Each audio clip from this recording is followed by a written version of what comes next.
typical day like in country? Was there ever a moment where you thought you might not make it home? The base was under attack. There was a machine gun set up right at the entrance to the thing.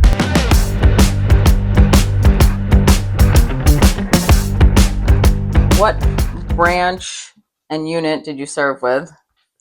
I served in the Air Force, and I was in the engineering areas. And where were you stationed in Vietnam? Vietnam, I was stationed in Ben Thuy Air Base, although I spent a few weeks in Cam and that was pretty much it for that. I arrived in Tong Son. Everybody comes in at Tong Son or Cam Bay. Where did you grow up? I grew up I was born in New Britain, Connecticut, but I basically grew up in Plainville, Connecticut. What was life like for you before Vietnam? Traditional family, home and, high school and all the education stuff, all that normal stuff, and played a lot of sports and stuff, and had a number of friends, and, actually went to tech school with some of my friends. So. How old were you when you enlisted or were drafted? Well, I'm not exactly sure. When I enlisted, I was probably in my 20s when I first enlisted. It took a while to get in, and when I enlisted into the Air Force and stuff, and then I was drafted, but my recruiter had to get me in a little sooner than what my initial date was, just because of the fact I did get the draft notice and stuff. So I still ended up going in the Air Force, and I actually think I arrived at my basic right after. I think I had just turned 21 at that point. So you enlisted before you were drafted? Yes, and that's why I was able to go ahead with my enlistment still. So because I had already had enlisted. What was going through your mind when you enlisted and were thinking about going into the military? Well, I figured, I looked at the different military things and figured the Air Force seemed right to me and stuff to go in. And, I knew there was we knew there was things going on in the world that were not there. I mean, it's something you think about, but didn't spend a lot of time thinking about that. But I figured, I seemed like I might like the military. And there was at that point in time, there was a good chance you would get drafted. So I decided to just go ahead and enlist and join what I wanted to go into rather than get drafted and go in wherever they decide to put you. So if you enlisted, you got to kind of choose where you wanted to go, but if you got drafted, they were just going to put you wherever. Drafted, it was a good shot you would get into the Army. That was one of the major things. I mean, you could have got someplace else, and stuff. But yeah, when you enlist into the one that you want to go into, whether it be the Air Force, the Marines, the Navy, or whatever. And I chose the Air Force since I wasn't a water person. So. Did you have friends or family members who also served? Who also served in the military? Served? My dad didn't, so he, could have gone in, but he didn't, and basically he had other people in, and he was supporting his family. So no, I really didn't have. I mean, my sister's boyfriend went in the military, but he was in the Army and stuff, and so no, not really. I mean, there were people that I think went into the military, but not people that I was really so closely associated with in my family. When did you know you were going to Vietnam?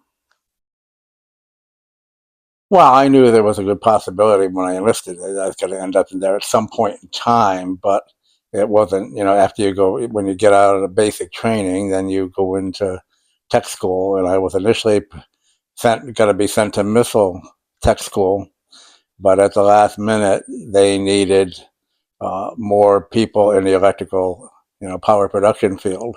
And with my electronics background that I already had, they decided it's in electrical power production, and obviously power and stuff is needed on our bases and stuff. And so that's when, I got an assignment to go to, right after tech school, to go to, Vietnam. So When you went to Vietnam, where did you fly into Vietnam? Did you fly over you fly regular? over on commercial flights they had. So pilots got to do things with the commercial planes they don't normally would never get to do in the regular, flying business and stuff. So we took a commercial flight there, landed in Tong Sanu Air Base, um, and that was down more towards the Delta area where I was going to be going. And when we got there, the plane landed. The base was under attack, and we went from the plane to bunkers. What was a typical day like in country? Well, that depends on whether you're talking about, at the beginning of getting there or farther into getting there. But um, when I first got there, I said you landed at Tong Sanu. We knew what base we were assigned to. You had to find your way to that base. It wasn't like, oh, hop on this bus and you're going to this base. You had to do some checking around and investigation and find out what flights went down to the base you were going to, and you ended up finding your own way to your base and stuff, and then checking in with your group and stuff. So I mean, I thought that was kind of oddball, but that's the way it was when we got there and stuff. So that certainly wasn't typical, but that's what it was there. And then once we got there, you were assigned to your civil engineering group and stuff in the electrical power production field. So but I mean, after that, a lot of things changed because when I first got there weren't enough barracks on base to support some of the people coming in. So I didn't have a place. They did not have a place on base for me. So I was told that there were 2 hotels in town, the town of Canto, and so what you had to do was, there was one had a USO club that was primarily Air Force in there, not all Air Force, but a lot of Air Force. But I was assigned to the other place with a non-USO hotel, and that was half Army and half Air Force in there. And at that point in time, we had not even been issued a weapon yet at that point and stuff. So I had to travel back and forth to the base every day, you know, uh, to get back to our base because, like I said, we were 6 miles off, away from the base, or a few, something just under 6 miles. But so that again was not typical, but that's the way it started. Were you nervous? I don't remember being actually nervous. I mean, it's all new. I mean, one, you were relatively new to the Air Force. I mean, besides basic and training, training I had some issues with because even in there, that when I went to the electrical power production school with the instructor, I had already been through tech school, and I pretty much knew a lot of what they were already teaching. But the instructor was teaching some wrong things. He's teaching some wrong formulas and stuff, and that was kind of odd for me and a little bit nerve wracking because I'm saying to myself, I know he's teaching the wrong formulas. And so finally, after a couple of days of doing this, I took a few minutes after class, and you don't have a lot of time because you have to get to certain things when you're in training and going to school. And I just told the instructor, I said, you do know that you're teaching Ohm's law wrong. You got it backwards and stuff. And I told him what it was, and he said, let me go look that up. He looked it up and he said, you're absolutely right. I am teaching it wrong. He says, we'll straighten that out tomorrow with the class. He said, I thank you for pointing it out to me. But going up to him and telling him that was not exactly the easiest thing in the world. Was there a moment in Vietnam that you're most proud of? Um, I don't know if there's a moment, if you kind of skip forward a little bit and stuff. And I mean, I ended up running the power shop. Uh, and not that we want to brag about this stuff, but we had a sergeant that was not too great. And we kind of told the sergeant to disappear. We'll take care of running the power shop. There was a guy that outranked me, and unfortunately, he didn't. He was our main troubleshooter, and he had been there before, right, a little longer than me and stuff. So he did not want to run the shop. So I volunteered to stand up and run the shop and stuff. And that meant I went to the meetings with the civil engineering group and the captain and stuff, and did that. And, I mean, we had very little supplies when I got there and stuff, so I had to build up a supply of parts to fix our generators and do our things. And so I was the one meeting with, we had weekly meetings with the captain and the group to go over issues and what's going on. And so I was the one that was doing all that coordination, setting up all the bench stock and coordinating a lot of stuff. And there's a lot of stuff that went on there. I mean, we could talk for hours on some of this stuff. I ended up trading generators we supported, unofficially, we supported the Cobra shop on the Army base, which was just a few miles down the road from us and stuff. They didn't have generators to support the Cobra shop and a couple other places on the Army base. So we loaned them generators.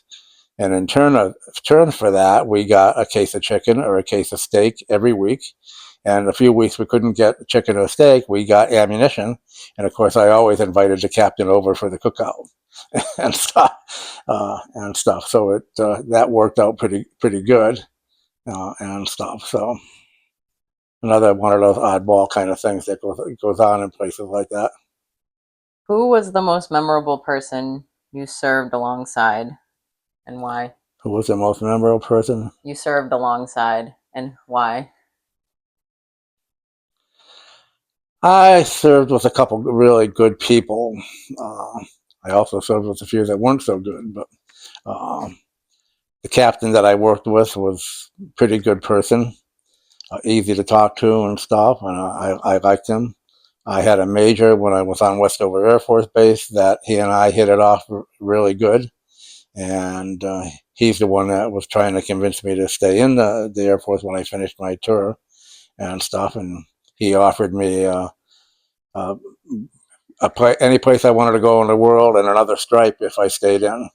Unfortunately, my family really wanted me to get out after I got wounded, so I ended up choosing not to go back in, but I really wanted to stay. And if the family hadn't been so strong about wanting me to get out, I would have stayed in because I liked the military. What year did you go into the military, and what year did you get out of the military? Well, I went in, I don't know, basic. I think basic was right around my birthday time. When, so it was probably sometime in May or April, May that I went in. And then you get out pretty close to that same time, 4 years later or 6 years later, if you count the reserve. Do you remember what year? It had to be 1967 that I went in. And through basic and that, and then because I arrived in Vietnam in December of '67. So did you get out 71? Hmm? Were you out in 71? I got out sometime, yeah, sometime in there, around the same time, the April-May time frame and stuff. So, but I served 2 years in active duty too. So after that, so. Was there ever a moment where you thought you might not make it home?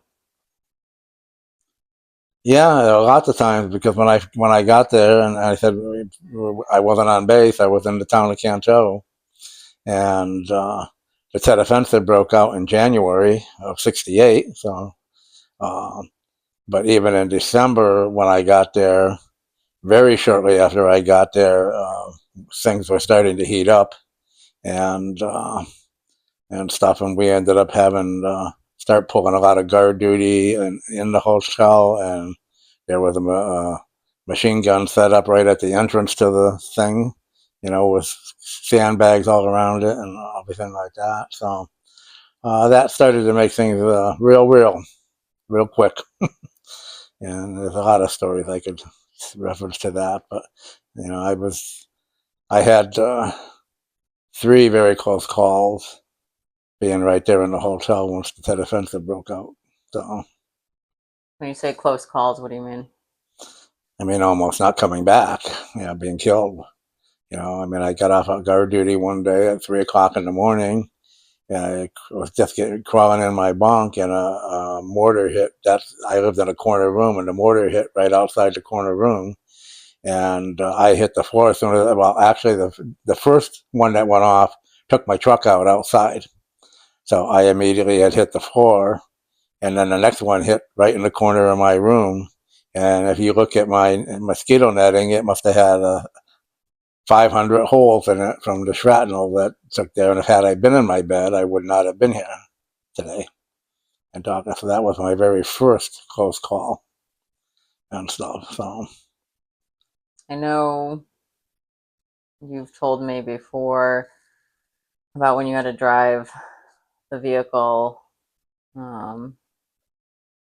gas pedal to the floor because nobody else wanted to drive it across. yeah, that was the Canto airfield, the Army base was under attack. Our airfield, Ben Tui Air Base, was under attack in certain areas, but we had to get back, and nobody wanted to drive the forklift back because it's slower and stuff. But so I said I would do it and stuff. The roads weren't very good, so I mean, you had this thing going to the floor, but a forklift isn't very fast and stuff. But the good news in that is that it bounced all over the place, so you weren't an easy target and stuff. So we did that, and had to get back. And I got back safely. But What was the hardest part of the experience during the war or after coming home? well, I mean, during the war, obviously, I had, like I said, two or three close calls in the hotel. I told you about one of them. I didn't tell you about the other one, and stuff. So that was obviously, realizing how things, how easy, you could not be here one day and be here one day and not there the next day and stuff. So and then I actually got wounded once I got back to base. It actually had a room. I got wounded there. So uh, those things were tough. I mean, it made things very real and stuff. And then, of course, once you get out of the military and you come back home, I mean, Vietnam veterans were not accepted by the general public and stuff.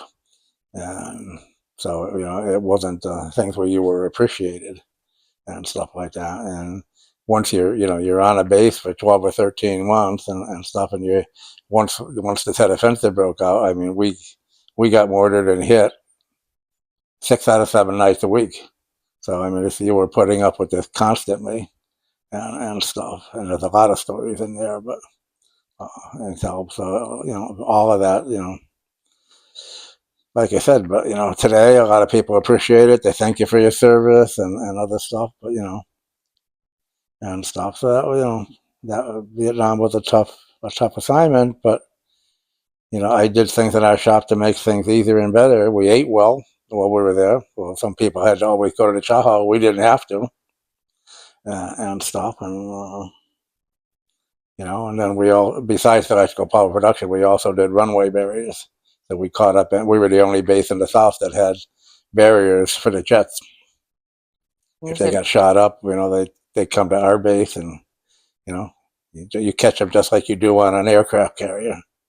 That's when you have you got a wire that goes across. There's a wire that goes across the runway, and there's a big wide tape that attaches to the wire.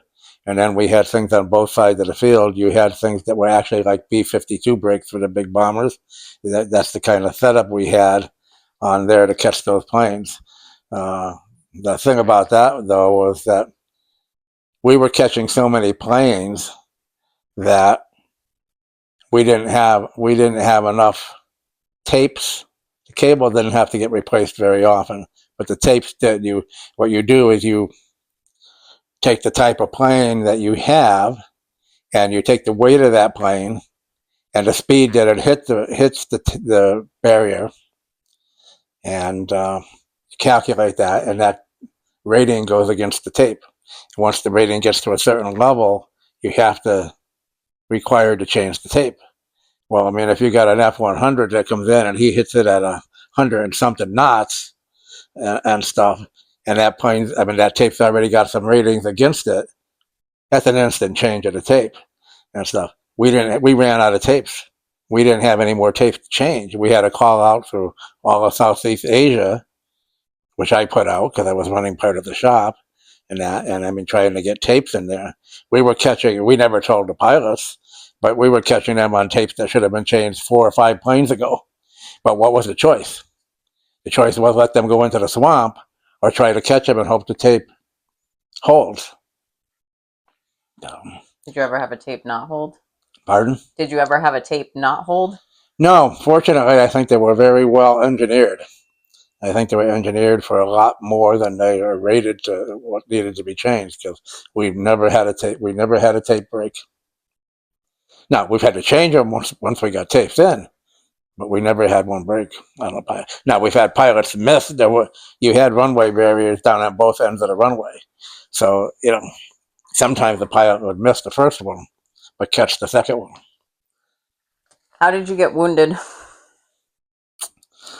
Well, I was. This is when I was living on base. I just got out the base, and our old barracks that I had. I was only in a short while. I got out there. Like I said, I was out on the flight line and just checking one of our SAC sites out there. And I came back and I turned my tape recorder on, and a few minutes later, a mortar hit outside the end of the barracks. Another mortar came in and took out my truck again. I thought that was 2 trucks I lost and stuff. And the third one came through the roof of the barracks. And I had hit the floor as soon as the first one hit.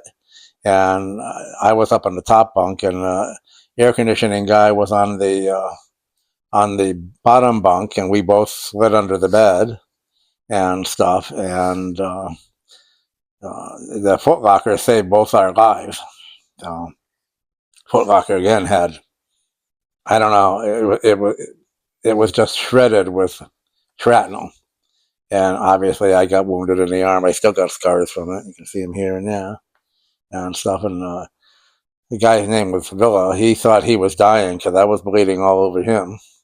He thought he had gotten hit, but he didn't get hit. I did and stuff. So then we tried to get me down to the dispensary, but unfortunately it was blocked off with barbed wire and stuff to do that. So we drove to a certain point, and then we had to kind of walk the rest of the way over to get around the barbed wire and get in there and get into the dispensary. So, but that was how I actually got wounded. So that was my 3rd or 4th time of a close call. That wasn't a close call. That one I actually did get hit. So, but I have a tape recording of it someplace, and I found it just recently, and now I don't know where it is at the moment again. But I don't have an old tape recorder to play it anymore. So, When you got wounded, did you immediately get sent home? no, they go down to the dispensary, and they did that, and they determine whether they think they have to send you home after your wounds and stuff. And so no, I didn't have to go home. I mean, I don't know. I mean, there was a guy that got wounded at the same time I did through that I knew and stuff, and he ended up being shipped back. And his wounds were bad enough. He had a lot of back shrapnel in his back and stuff. So he ended up going ahead and getting shipped back. But no, I didn't. I just got light duty for a while, but I still, once they passed me up, I still ran the shop and still did the stuff. So When you came home, how did people treat you, and how did it feel? like I said, we weren't accepted. We were the bad guys. We're out there killing children and other things and stuff like that, which is totally, was there some atrocities that happened in Vietnam? Well, yeah, there was, but a lot of them have reasons for, and it's hard for people to understand if you're not going through that stuff and doing that, and you're not out on picking up supplies and doing stuff and being shot at and stuff, a lot of stuff going on like that, and it's something that people just didn't understand at all and stuff. And I always told the people, why are you mad at the troops? We're just doing what we're told to do and stuff. You get mad at our government for they're saying we should get out of there and get in there and stuff. So yeah, that was kind of hard, not being accepted and doing that. But I don't have any problem telling people off when they're something about they don't really know what they're talking about and stuff, because it's not the truth's fault. Troops are like anybody else, though. You got good people, you got bad people. Did some of them do some wrong things? Absolutely, and stuff. But that's no different than today. I mean, there are good people and there are good cops, and you got a bad one here and there. Well, you got bad people here and there.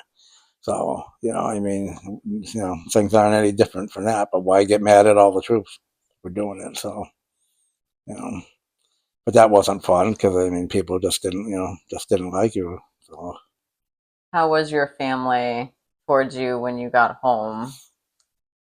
well, I mean, the family, and certainly in my house, I mean, it wasn't too bad with stuff and that. But I don't. When I initially got back, I warned everybody: don't come up and sneak up behind me, or don't tell, don't do something like that. Don't think you're going to scare me or something like that, because you're liable to be picking yourself up off the floor Yeah. and stuff. Because you're used to the noises and I mean, there's a lot we haven't even talked about in Vietnam that goes on and stuff. And so you get used to that kind of thing, and you respond appropriately and stuff. It takes a while to get over that. You don't just get over it in 1 or 2 days or a week. So you know, so people had to get used to that and stuff. So Were there things you saw or did over there that took a long time to make peace with? it took a long time to. To make peace with? Obviously, there are things I've seen over there. There's a lot of stuff I've seen. I mean, did I do things that I think I had to make peace with? No, I don't think so. That wasn't anything that really bothered me that much. I actually helped a Vietnamese family. We got a guy that I worked with. His name was Mung. He worked in our power shop, and I got to know him, and I used to go to his house and see how they lived once in a while and stuff, and see how they lived and stuff. And when I get cookies from they was my mom and sister, and them would send stuff to me, and Kool-Aid and cookies, and I would share them with some of them, and they would like that and stuff. And uh, Mung was a good guy, and I worked with him, and he protected my life when I had to go service generators out in the town, because you can't be on watch and service the generator at the same time. So he would be with me some of the time, sometimes not. So I counted on him to do that. Same as if and he was servicing some of it, and I was watching on guard. But when I was stuck in town for those number of weeks, couldn't get back to base. I mean, they wanted me to go service generator. Then I said, "You see my truck over there?" I said, "My truck's in pieces. I don't have a truck. I can't serve it. You guys can get me a vehicle. We can pull some of the supplies that are salvageable out of there, and we can go service the generators and stuff." But I said, "I won't do it by myself." But I said, "I still don't have a weapon because our weapons weren't issued to us yet and stuff." So I said, "I also need a weapon, and I need a guard. I mean, I can't do it on my own and stuff." So uh, they found me a weapon, and they found me a guard, and they gave us a 5-ton dump truck. I said, that's not going to make things easier to service with and stuff. But we did manage to service the generators that were in town and get it done, and we're still here. So you know. How did the war change you as a person? Well, I think it makes you realize how other people live. I mean, when we weren't in the military, and even in the military, I mean, you weren't in the military, you're back home. I mean, you got your grocery store to go shopping to, you got your grill to go cook out with, and stuff. These people didn't have that stuff. They lived in sheds and stuff, and they would take cardboard, like, Mung would take cardboard for his family, would give him the cardboard for the generators and the other stuff and some of the wood and stuff so that they could re-support their little sheds and home that they had and stuff. And they gathered their water from the river, which wasn't always clean, and stuff. They, the bathrooms were outside, right there. And I mean, the water is right there, down the thing. So, I mean, they had to boil all their water and stuff to do stuff and everything. So it makes you realize what we really have here that a lot of people don't understand. And a lot of, the troops themselves, you didn't understand that stuff until you see how some other people were living. And, and yet they still seem to be happy when the war's not on and stuff like that. But I mean, it makes you realize how some other people live and what we do have, and makes you appreciate what you have a lot more and stuff. So there's more sides to stuff going on, and you can say what you want about the United States, and obviously there's a lot of improvements that need to be made and stuff, and cleaned up and stuff, but not like what they had. I mean, they didn't have all. Some of them didn't have electricity. Some of them did, some of them didn't. When I bought my little refrigerator that I had once I was on base permanently, when I left, I gave it to Mung and his family and stuff. So they, because they did have electricity, and now they had a little refrigerator to use for as long as it worked and stuff. So, but it changes you because it makes you realize, how things are, and makes you appreciate stuff a lot more. Do you feel like you were a very different person than when you went into the military? Definitely a different person. That's because it makes you realize what, the things you have, and appreciate the things you have a lot more. I mean, obviously, with all of that, I think it wears off of us after a while, but it takes a lot of years to wear off when you remember how those people were living. And after the war, I mean, some of his family, some of Mung's family, a couple of the kids made it to the United States and stuff. I had touch with one of them for a little while, and then we lost touch. I don't know what happened. They went, whether they moved. I don't know whether they got. I don't know what happened to them and stuff. Uh, but I lost a lot of friends over there too. I mean, people that I knew. A guy that at our shop, he got a Dear John letter from his girlfriend and stuff, and they thought they were going to be getting married when he went home on leave and stuff. And he got the Dear John letter, and he just couldn't handle it. And they ended up having to strap him in the white coats and sending him home. What was the first thing you did when you got back home? Well, uh, the first thing I did is when I went on R&R, and that makes you back at home because we took the R&R in Hawaii, and that's when I met your mom there and stuff, and just get back to the normal kind of way of living from where you are in Vietnam and stuff. So just having that, your wife there, and having your regular food to eat, and all that stuff. I mean, was again, something you really appreciated and stuff. When I got back home, after Vietnam and stuff, I was still in the military, but I mean, I went back. I went to Westover Air Force Base in Massachusetts, and I went from there, and then I went and worked in a hole in the mountain and stuff. So I spent the rest of my career working inside the mountain, and that's where I ended up getting to know the major from that wanted me to re-enlist, and promised me a tour of anywhere in the world I wanted to go, and another stripe, and what have you. So I mean, all that stuff was good. I mean, you go from one of the most dangerous places to, minus a nuclear war, one of the safest places to be in. And stuff, but it's something to be inside a mountain working in a place that could take over and run a war if it had to. Um, yeah, not like the one out in Colorado or the mountain out there, not that big, but it still has most of those capabilities. So, How long did it take you before life felt normal again, or did it ever? well, it was at least a couple of years. I mean, especially with the background noises, or you hear a car backfire and stuff. And usually you duck down, you hit the ground. I've done that several times, and that. So I mean, and before didn't worry about people coming up behind you. It was at least a couple of years it took to get all of that to wear off and stuff. So, I mean, I don't, as far as people losing people, I mean, I've seen people shot, I've seen people blown up, I've seen pilots bail out of their planes. I mean, that some of that stuff takes longer to, I still remember some of it and stuff. So, and I haven't forgot much of that. So that stays with you for a long time. How do you think being a veteran shaped the way you raised your family?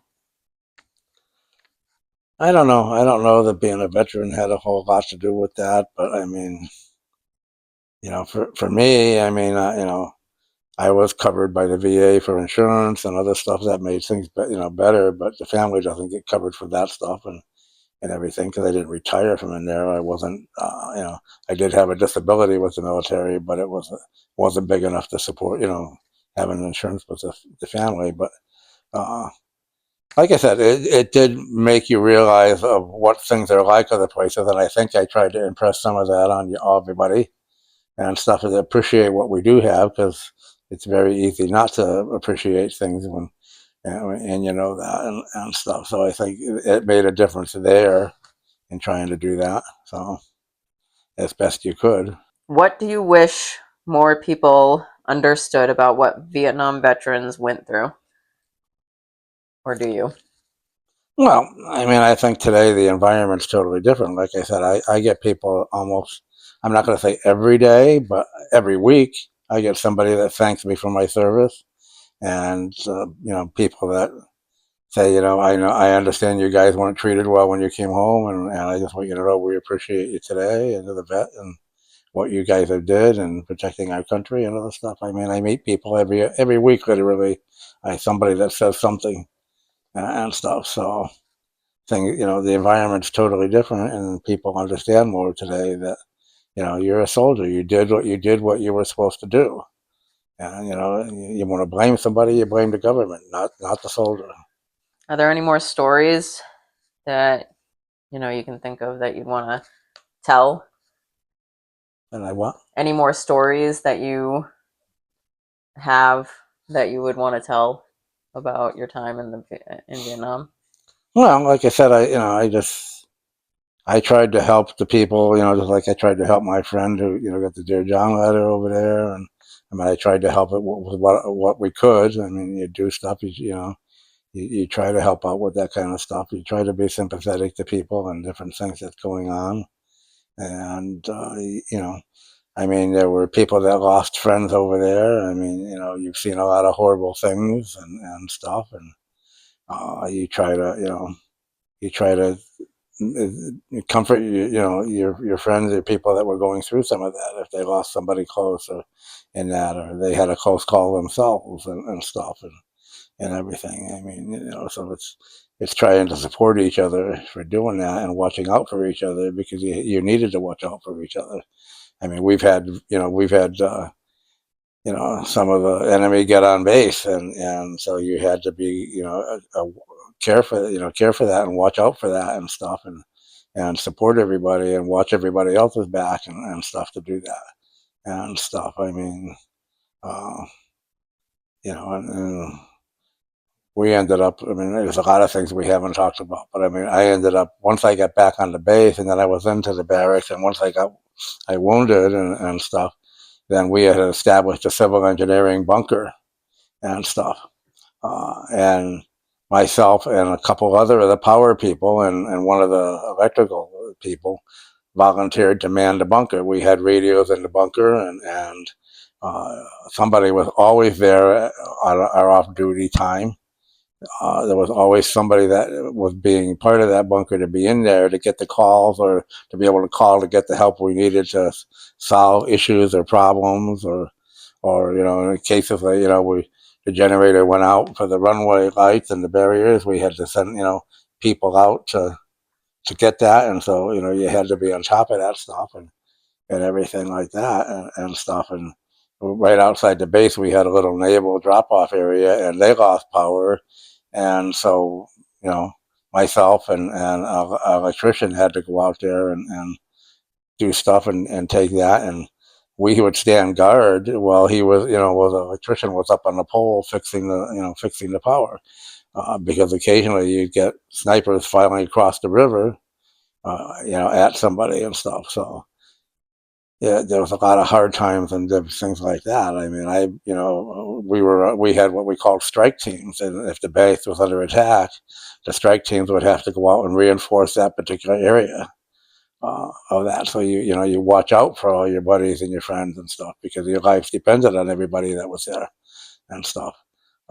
So I mean, there's a lot of things like that that we haven't talked about or gone into and stuff like that, and stuff. So we did what we had to do, and as a being the power shop leader, but I was there for most of the whole time I was there. I mean, I had to control some of that and who went where and did what and stuff. So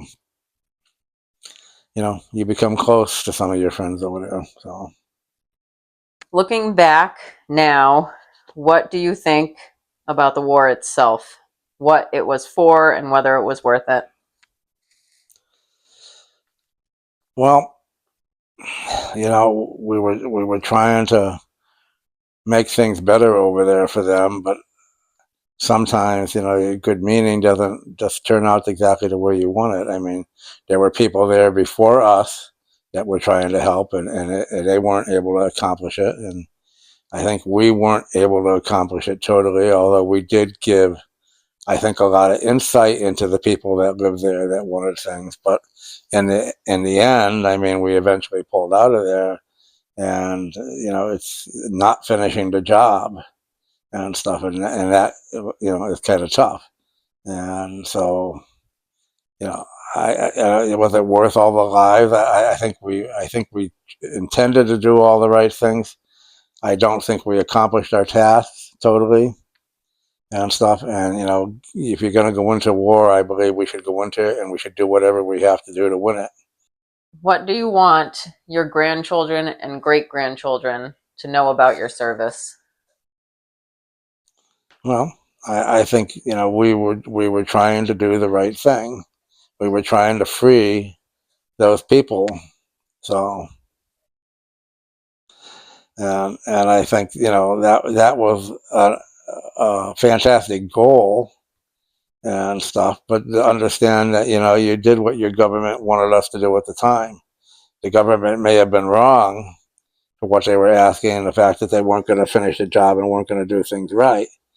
But the goal was to fight communism and some stuff that was being exploited over there, by the Russians and North Korea and the stuff that was going on, and trying to slow that down. But you can't fight a war with one hand tied behind your back. So I guess the feeling is we try to do the right thing, and we continue to try to do the right thing. Is there anything you've never been asked that you've always wanted to say about your time in the military, over in Vietnam, coming home? Well, I mean, war is war, and you have to understand you can be killed. I mean, you need to understand that uh, and stuff. But if you believe you're doing the right thing and you're fighting for the right reasons, then I mean that's what you do. Our country wouldn't be what it is today, and even though we got a lot of issues and a lot of problems, and you know, you just have to believe in that. You have to believe in the Bill of Rights, the Constitution, and stuff. And most of our problems right now is because we're not totally following the Constitution and the Bill of Rights, and we need to. And we're getting farther and farther away from following what our forefathers put in place. And so I would like to see everybody start following that, the Constitution and the Bill of Rights, because I think our forefathers did an excellent job. It may not be perfect, but they did an excellent job on what writing down what we should be doing and how we should be doing it, basically, and stuff. So I think that's an important thing, and I think if the United States best at trying to be a policeman of the whole world, well, that's getting harder and harder and tougher to do. When your grandson Tyler decided to go into the Air Force, what were your thoughts and how did you feel? Were you I was proud of him for entering the Air Force and doing what he did. Is there anything else you'd like to say before we end our interview? No, I have a lot more stories, but it's probably some of them you don't want to hear. Yeah. Um, Well, I will say thank you for your service and thank you for doing this interview. okay.